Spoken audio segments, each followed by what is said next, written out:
नाज़रीन करम, वज़ीर-ए-आला खैबर पख्तूनख्वा की तब्दीली के बाद अब मरकज़ी क़यादत में भी बड़ी तब्दीलियों का इम्कान है। ज़राए के मुताबिक चेयरमैन पीटीआई बैरिस्टर गौहर को भी ओहदे से हटाए जाने और उनकी जगह जुनैद अकबर को चेयरमैन बनाए जाने का इम्कान है।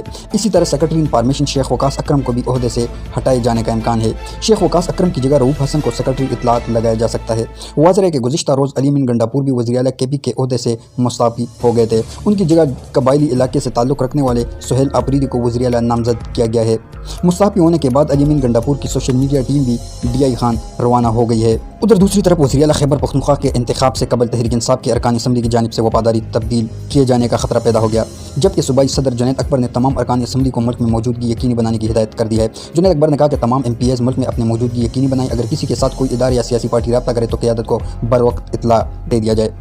उनका कहना था कि बसूरत दीगर पार्टी सख्त एक्शन लेगी। खैबर पख्तूनख्वा असम्बली के 5 अरकान असम्बली बैरून मुल्क सफ़र पर है, तो दोस्तों चैनल को सब्सक्राइब करें, लाइक शेयर और कमेंट ज़रूर किया करें।